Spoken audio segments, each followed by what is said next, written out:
Everyone আসসালামু আলাইকুম। আমি সঞ্জিদা বলছি চিটাগং থেকে। কেমন আছেন আপনারা সবাই? আশা করছি ভালো আছেন। আল্লাহর আশীষ রহমতে আপনাদের সবার দোয়া আলহামদুলিল্লাহ আমিও ভালো আছি। চলে আসলাম আপনাদের জন্য নতুন আরেকটা ব্লগ ভিডিও নিয়ে। আশা করি আপনাদের ভালো লাগবে। সকাল থেকে এই ভিডিওটা শুরু করছি। চা নাস্তা খেয়ে এখন জামা বের করে নিলাম রেডি হওয়ার জন্য। তো রেডি হতে যে মেকআপ প্রোডাক্টসগুলো আমার লাগছে আর কি আজকে, তো ওগুলো নামিয়ে নিলাম। আর আমার পছন্দের একটা বডি স্প্রে নামিয়ে নিলাম। আমি তো খুব আসলে কমই বডি স্প্রে দিই, মানে শুধুমাত্র ঘরে থাকা অবস্থায় বডি স্প্রে ইউজ করি, নর্মালি ইউজ করি না। আসলে এটা তো আমাদের ইসলামিক শরীয়তে জায়েজ নেই, যার কারণে মানে এটা আমি ইউজ করি না আর কি। মানে বাইরে কোথাও যাওয়ার সময় কোনো রকম বডি স্প্রে বা হয় না পারফিউম, এগুলো আমি ইউজ করি না। তো বেডরুমে করি আর কি, মানে যে স্মেলগুলা আমার ভালো লাগে তো এগুলো আমি বাসায় করি। তো এটা আপনাদের ভাইয়া ইউজ করবে, আপনাদের ভাইয়া আর আমার ছেলে, তো তাই একটু বের করে নিলাম। আমিও ইউজ করব বাসায়, ইউজ করবো না তা না। যাই হোক, আল্লাহ নাম নিয়ে বেরিয়ে পড়লাম। ও আমরা কোথায় যাচ্ছি সেটাই তো আপনাদের সাথে আর বলা হলো না। আমরা যাচ্ছি বোয়ালখালীতে। আমাদের জায়গা নিয়ে কিছু একটা কাজ ছিল জায়গার ব্যাপারে, তো ওটার জন্য আপনাদের ভাইয়া যাচ্ছে। ও অনেক দিন ধরেই যাচ্ছিল, আজকে যেহেতু ফ্রাইডে আমাদেরও মানে বন্ধ, ওরও বন্ধ, তো বললো যে ঠিক আছে চলো তোমরা সোহা আমার সাথে। নর্মালি তো বাচ্চা সারাদিন স্কুলে থাকে, তেমন একটা কোথাও যাওয়া হয় না, তো তাই এখন গেলাম আর কি। তো গাড়ি থেকে নেমে আমরা কিছু নাস্তার জন্য প্রথমে এসেছিলাম আর কি হাইওয়েতে। আমরা অলওয়েজ হাইওয়ে থেকেই সব কিছু নিই, কিন্তু যেটার জন্য আসলে দাঁড়িয়েছিলাম ওটা হাইওয়েতে ছিল না, হাইওয়ের পাশে আরেকটা মিষ্টির দোকান ছিল। তো ওইটা থেকে দেখলাম যে না, আমাদের পছন্দ মতো মিষ্টিটা পেলাম, আর মিষ্টিটা এত ফ্রেশ ছিল, তো নিয়ে নিলাম। আর এদিক থেকে একটা চকলেট বলও নিলাম আমার ছেলের জন্য। আর এদিকে এসে দেখলাম যে একটা হচ্ছে কর্নার আছে এভাবে সুপার শপের মতো ওদের, মানে খুব সুন্দর করে সাজিয়েছে আর কি। আমার কেন জানি না এমন মানে সাজানো গোছানো সব কিছু দেখলে ভালো লাগে, মানে ইচ্ছে করে যে এখান থেকে অনেক কিছুই নিয়ে নিই। আসলে এরকম দোকানগুলোতে আসলে একটা জিনিসের জন্য আসলে 10টা জিনিস নেওয়া হয়, ওইটা হয়তো আমাদের সব মেয়েদেরই অভ্যেস। যাই হোক, আমরা কেনাকাটা করে চলে আসলাম। আর আসার সময় আমার চোখে পড়লো একটা মিনি পিৎজা। তো ওখানে আসলে মিনি পিৎজাই লেখা ছিল যে সসেস পিৎজা। আপনাদের ভাইয়া ফার্স্টে মনে করেছে এটা একটা স্ন্যাক্স, কিন্তু আসলে ওটা পিৎজাই ছিল। আমিও নর্মালি স্ন্যাক্সই ভেবেছি, বাট যখন দেখলাম যে লেখা আছে যে এটা পিৎজা, তো আমি শুনে আসলে অবাক হয়ে গিয়েছে। যাই হোক, পিৎজাটা খেতে কিন্তু খুবই মজা ছিল, মানে 100 টাকা প্রাইস অনুযায়ী মাশাআল্লাহ খুবই মজা হয়েছে। তো আমরা সবাই মিলে একটু একটু করে খেলাম। আর যেহেতু আমরা নাস্তা করে এসেছি আমাদের পেট এমনিতেই ভরা, তো তাই আর কি। আর আমার ছেলে তো আছেই, এটা ওরা সে পুরো রাস্তায় যেটা দেখে তার বাবার সাথে সেটাই তার নিতে ইচ্ছে করে। মানে বাবাকে সপ্তাহে একদিন পায়, আর ওই দিনটা সে একদম ওর মনের মতো করে এনজয় করে আর কি। আসলে এটাই করা উচিত, কারণ ছোটোবেলাগুলোই আসলে স্মৃতি আমাদের সঙ্গে থেকে যায়। যত বড় হব ব্যস্ততার কারণে সবার থেকে শুধু দূরত্ব বাড়তেই থাকে, এটা আমরা এখন বুঝতে পারি। যাই হোক, আমরা হচ্ছে কালুঘাট ব্রিজে এসে গিয়েছি। আর আজকে এত ফাস্ট গাড়িটা চলছিল যে আমার হাতটা লিটারালি কাঁপছিল, তো যার কারণে ভিডিওটা একটু মানে আঁকাবাঁকা হয়েছে আর কি। আর এদিকে হচ্ছে আমরা তিনজনে মিলে একটি ভিডিও করে নিলাম, আর খুব সুন্দর একটা মিষ্টি বাতাস হয়ে যাচ্ছে, খুব ভালো লাগছে। কেন জানি না আমার হচ্ছে মানে এই ব্রিজটার উপর উঠলেই মানে অন্যরকম একটা ভালো লাগা কাজ করে। চারদিক থেকে একদম ঠান্ডা ঠান্ডা বাতাসগুলো আসছিল। আর আমার ছেলেও দুষ্টুমি করছিল, মানে ওর একদম মাইন্ড ফ্রেশ আছে মাশাআল্লাহ, সে খুব দুষ্টুমি করছিল। ওর দুষ্টুমি দেখে আমরাও হাসাহাসি করছিলাম। আমার বাচ্চাকে দেখে কেউ মাশাআল্লাহ বলতে ভুলবেন না, মাশাআল্লাহ সে খুবই দুষ্টু হয়েছে, মানে কি বলবো, অনেক বেশি দুষ্টু হয়েছে। যাই হোক, আমরা ব্রিজটা পার হয়ে এদিকে নেমে গেলাম, মানে আমরা একদম মানে পার পার হলাম না আর কি। এদিকে একটা নামার জায়গা আছে, ওইদিকে নেমে গেলাম আর কি। আচ্ছা, কেন জানি আমার কথাগুলো আসলে তোতলায় যাচ্ছে, আমি কিছু বুঝতেছি না। প্লিজ আপনারা ক্ষমা সুন্দর দৃষ্টিতে দেখবেন না, মানে অনেকগুলো ভুল ত্রুটি হয়ে যাচ্ছে আসলে আমার। আর একটু গলায় টনসিল হয়েছে, তো যার কারণে কথা বলতে কষ্ট হচ্ছে হয়তো সেজন্যই। যাই হোক, আমার বাচ্চা আমাদেরকে একটা একটা বলছিল, আর আমরা দুজনে মিলে হাসাহাসি করছিলাম। মানে ও মাশাআল্লাহ আমাদেরকে এত প্যাম্পার করে যে আপনাদেরকে কী বলবো। আর এই তো ব্রিজ পার হয়ে গ্রামীণ দৃশ্য, আসলে গ্রামের এই দৃশ্যগুলো আমার খুব বেশি ভালো লাগে। আপনাদের কাছে কেমন লাগে অবশ্যই কমেন্ট করে জানাতে ভুলবেন না। আসলে আমি সারাদিন গ্রামে থাকতে পারি, কিন্তু আমার রাতের বেলা কেন জানি ভালো লাগে না। মানে রাতের বেলায় মনে হয় যে আমার বেডরুমটাই আমার জন্য বেস্ট। হয়তো মানে মানুষ আসে না যে অভ্যাসের দাস, হয়তো আমরাও এই কারণে এরকম হয়ে গিয়েছে। বাট সারা দিন আমি বাইরে থাকতে পারবো, গ্রামের পরিবেশটা আমার এত বেশি ভালো লাগে যে কী বলবো। আসলে আমরা যারা শহরে থাকি আমাদের গ্রামীণ পরিবেশটা এমনিতেই ভালো লাগে, কিন্তু তারপরেও কেন জানি আমার রাতে ঘুম আসে না। আমার ছোট ছেলেও সেম, ও রাতে একদমই কোথাও ঘুমাতে চায় না।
যাই হোক, গ্রামীণ পরিবেশ এনজয় করতে করতে আমরা চলে এলাম। আর এদিকে হচ্ছে আমার ছেলে বায়না ধরেছে সে চিপস খাবে, আর আমার বোনের ছেলের জন্য আমি কিছু চিপস চকলেট নেব। তো ভাবলাম যে এই সুপার শপটাতে নামি। আসলে আমি সবসময়ই আসলে এটাতেই মানে থেকে কেনাকাটা করি।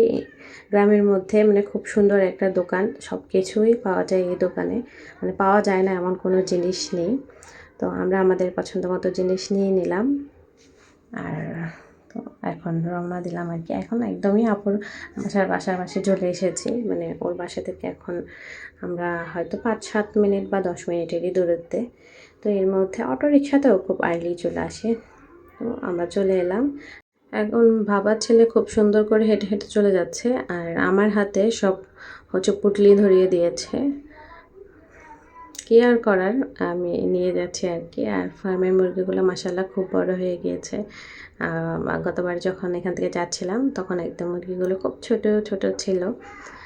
মাশাআল্লাহ খুব তাড়াতাড়ি বড় হয়ে যায় আসলে ব্রয়লার মুরগিগুলো। মানে বেশি একটা সময় লাগে না, 1-1.5 মাসের মধ্যে খাওয়ার উপযোগী হয়ে যায়। আর বৃষ্টি পড়েছে তো গ্রামের বাড়ি, বুঝতেই পারছেন একটু মাটি নরম হয়ে আছে, খুব সাবধানে মানে যাওয়া আসা করছি। আর আমি তো বাসায় রাফ ইউজের স্যান্ডেলই পরে এসেছি, কারণ এখানে হচ্ছে হিল পরে আসলে আমি মানে পরেই একদম মরে যাব। আর এসেই মাশাআল্লাহ দুই ভাইকে জড়িয়ে ধরেছে, সিনটা মাশাআল্লাহ খুব খুব সুন্দর লেগেছে। আর দুজনে মিলেই এসে মাত্র হচ্ছে ওদের পছন্দ মতো খাবার নিয়ে বসে পড়েছে। মানে আমি যা যা এনেছিলাম আর কি সব কিছু নিজেদের মধ্যে ভাগ করে নিয়েছে। আর এই তো আমার আপুর একমাত্র রাজকন্যা, ওকে গোসল করিয়ে এনেছে। তো এখন ওকে ড্রেস পরিয়ে দিবে। আর এদিকে হচ্ছে 3 ভাই মিলে একসাথে দুষ্টুমি করছে। আর বড় ছেলেটা হচ্ছে আমার আপুর বড় জায়ের ছেলে। তো ওরা 3 জন মিলে আসলে অনেক বেশি মজা করছিল, দুষ্টুমি করছিল। আমি একটু ওদেরকে ডাকতেছিলাম এই কারণে যাতে পড়ে না যায় আর কি। না যে দৌড়াদৌড়ি করলে আসলে পড়ে যাওয়ার একটু অনেকটা চান্স থাকে আসলে। আর এমনভাবে দৌড়াচ্ছে মানে কী বলবো, কোথায় পড়বে মানে ওরা একদম নিজেরাই বুঝতে পারছিল না। যাই হোক, আমরা এসে কিন্তু নাস্তাও করে নিয়েছি অফ ক্যামেরা, যেটা আর আপনাদের সাথে শেয়ার করা হয়নি। হয় না যে এসে মাত্র সবার সাথে গল্পে আড্ডায় মেতে উঠেছে, আর আপনাদের ভাইয়া যেহেতু ওর কাজে এসেছে তো ওর কাছের সব কিছু মিলে আর কি। এদিকে ভাতও খেয়ে নিয়েছি, ভাত খেয়ে কিছুক্ষণ রেস্ট করার পর এখন আমি চা নিয়ে চলে এলাম ছাদে। মানে খুব বেশি এনজয় করছিলাম আসলে, তো একদম চারদিকে মেঘলা মেঘলা হয়েছিল, তো ছাদে বসে চাটা খেয়ে নিলাম। আপনাদের ভাইয়া একটু বেরিয়েছে, আমি আর আমার আপু মিলে এসেছে ছাদে। আপুর ছাদে যেহেতু আলহামদুলিল্লাহ আল্লাহর অশেষ রহমত, মানে ওর ছাদে মাছ তরি তরকারির অভাব নেই, মানে যখন যেটা হয় অলওয়েজ সেটা থাকে। আর মাশাআল্লাহ মরিচের তো কোনো অভাবই নেই, আমার আপু গত 4 মাস ধরে কখনো মরিচ কিনে খায়নি। তো মাশাআল্লাহ খুব মরিচ ধরে গাছগুলোতে, একদম ঝাঁকে ঝাঁকে ধরে আছে, দেখতেই পাচ্ছেন। ও নিজেও খায়, সবাইকেও দেয়, আর আমি যতবারই আসি ততবার তো আমাকে একদম অনেকগুলো করে দিয়ে দেয়। এই তো এখন মরিচ গাছ থেকে মরিচ পেড়ে নিচ্ছি। আর ছোট ছোট বেগুনও ধরেছে, মানে বেগুন আমাকে তো গতবার দিল বেগুন আর কাঁকরোল, এবারও দিল আসলে। তো ওরাও রান্না করেছে, মানে প্রত্যেক দিন হয় না যে খাওয়ার উপযোগী 2 3টা 4টা 5টা এরকম বেগুন পাওয়া যায়। তো এগুলোই নেয় আজকে, গতকালকে ওদের খাওয়ার জন্য ওরা পেরেছে, যেটা আজকে আমাদের জন্য রান্না করেছে। আর আজকে যেগুলো পেরেছে সেগুলো আমাকে দিয়ে দিয়েছে রান্না করার জন্য, আমি যাতে বাসায় নিয়ে যেয়ে ফ্রেশ ফ্রেশ একদম রান্না করে খেতে পারি। তো আসলে নিজেদের গাছের সবজি বা শাক এগুলো খুব মজাই লাগে খেতে। যাই হোক, আমাদের কাজ শেষ, মাগরিবের আজানও দিয়ে দিয়েছে, এখন আমরা বিসমিল্লাহ বলে রওনা দিয়ে দিলাম। এরপর কিন্তু আমরা আবারও চা নাস্তা করেছি, যেটা আমি আসলে ভিডিওতে ক্যাপচার করতে পারিনি, বুঝে সবার সাথে কথা বলতে বলতে আর করা হয়নি আর কি। আর এখন আমরা বাসায় ফিরে আসছি। তো আসার সময় আমি একটা পেঁপে গাছ নিয়ে এসেছি, আমার এখানে 2টা হয়েছে ছোট ছোট। আমি একটা চাচ্ছিলাম যে গ্রামের থেকে নিয়ে যায় আর কি, ওখানের গাছগুলো খুব সুন্দর হয়। তো ভাবলাম যে ঠিক আছে দেখি যে হয় কি না, মানে যে টিকাতে পারে কি না দেখি। তো তাই আর কি একটা গাছ নিয়ে এলাম। আর এদিকে আঙ্কেল আমাদেরকে প্রতিবারের মতোই হচ্ছে গাড়িতে তুলে দিয়ে তারপরে যান, মানে সবসময় আমাদের সঙ্গে আসেন, যেহেতু ওদের বাসার সামনে গাড়ি পাওয়া যায় না। গ্রামের রাস্তা বুঝতেই পারছেন, গ্রাম থেকে অনেকটা মানে বাজারের দিকে আসতে হয়, তারপরে গাড়ি পাওয়া যায়। আর এই তো আজকে আমাদের আসলে কপালটা অনেক ভালো আলহামদুলিল্লাহ, এসে মাত্র আমরা হচ্ছে লাইন পেয়ে গিয়েছি। তো আমরা এখন ব্রিজে উঠছি। আসলে কি বলবো, মানে কপাল যখন ভালো থাকে তখন খুবই ভালো হয়, কখন খারাপ থাকলে তখন খারাপ। কতবার 2বারই অনেক বেশি জ্যামে পড়ে গিয়েছে, যেটা আমার অনেক বেশি বিরক্তি লেগেছে। কিন্তু আলহামদুলিল্লাহ এবার 2বারই, মানে যাওয়ার সময়ও আমরা খুব স্মুথলি যেতে পেরেছি, আর আসার সময়ও সেম, আমরা খুব স্মুথলি আসতে পেরেছি। আর প্রতিবারের মতো আমি এবারও ক্ষমা চেয়ে নিয়েছি আমার আশেপাশের নয়েজগুলোর জন্য। আর যেহেতু হয় না যে আমরা তো গৃহিণীরা বাসায় থাকি, বাচ্চা কাচ্চা আছে, সব কিছু মিলিয়ে আর কি একদম চুপচাপ জয়েন্ট ফ্যামিলিতে ভয়েস ওভার দেওয়া আসলে পসিবল হয় না, যেহেতু আমরা জয়েন্ট ফ্যামিলিতে থাকি আর বাচ্চা কাচ্চা তো আছেই।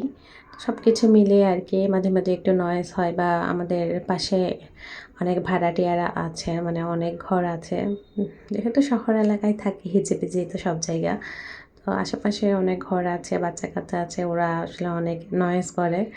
তো তার জন্য আসলে দুঃখিত, কিন্তু কিছুই করার নেই, মানে একদম ফ্রিলি কখনো ভয়েস ওভার দেওয়া পসিবল হয় না যদি একদম রাতের বেলায় না দিই। আর রাতের বেলায় তো আসলে আমি ভিডিও এডিট করি না, যার কারণে দেওয়া হয় না। দেখি চেষ্টা করব এখন থেকে যেন রাতের বেলায় দিই, তাহলে আর কোনো নয়েজ আসবে না। আজকের মতো ক্ষমা সুন্দর দৃষ্টিতে দেখবেন। আর এই তো বাবা ছেলে এসে হচ্ছে আইসক্রিম নিয়ে নিয়েছে, সে বায়না ধরেছে তার বাবার কাছে সে আইসক্রিম খাবে, তো ওর জন্য আইসক্রিম নেওয়া। আর এদিকে হচ্ছে আমাকেও বলেছিল, কিন্তু আমি আসলে খেতে ইচ্ছে করছে না, মানে আমার পেটটা এতটাই ফুল যে আমি আর কিছুই খেতে পারবো না। তো এদিকে হচ্ছে সে এনজয় করছে, আমি আসলে অনেক বকা দিয়েছি, আইসক্রিম নিয়েছে কারণ ওর গলায় একটু ইনফেকশন হয়েছে, যার কারণে ওকে ঠান্ডা জাতীয় আমি কোনো খাবারে দিচ্ছি না বাহিরে, যা দিচ্ছি বাসা থেকেই করে দিচ্ছি, কিন্তু কী করার সে তো খাবেই। যাই হোক, বাসার কাছাকাছি চলে এসেছি। দেখতে দেখতে আজকে ভিডিও শেষ পর্যায়ে চলে এলাম। আমার ভিডিওটা কেমন লাগলো অবশ্যই একটা লাইক কমেন্ট করে জানাতে ভুলবেন না। আমার চ্যানেল নতুন হয়ে থাকলে আমার চ্যানেলটা সাবস্ক্রাইব করে আমার পাশেই থেকে যাবেন। এদিকে হচ্ছে আমাদের পেঁপে গাছটা বারবারই পড়ে যাচ্ছিল, তো আপনাদের ভাইয়া বুদ্ধি করে সেটা একদম গাড়ির উপরে লাগিয়ে দিয়েছে, যে হাত ধরে ধরলে তো বাঁকা হয়ে যাচ্ছে, এভাবে ঠিক মানে ঝুলিয়ে থাকলে ভালো থাকবে। তো ওর আইডিয়াটা দেখে আমি হাসছিলাম যে অনেক বুদ্ধি মাশাআল্লাহ। যাই হোক, বাজার পার হচ্ছি। এটা হচ্ছে মৌলভীবাজার। তো শহরে মানে এই পার্টে চলে এসেছি, মানে আমাদের বাসার কাছাকাছি চলে এসেছে, যার কারণে বললাম যে বাসার কাছাকাছি। যাই হোক, আজকের ভিডিওটা এই পর্যন্তই। কেমন লাগলো অবশ্যই কমেন্টে জানাতে ভুলবেন না। আজকের মতো এখান থেকে বিদায় নিচ্ছি। সবাই ভালো থাকবেন, সুস্থ থাকবেন। দেখা হবে নেক্সট কোনো ভিডিওতে। আল্লাহ হাফেজ, আসসালামু আলাইকুম।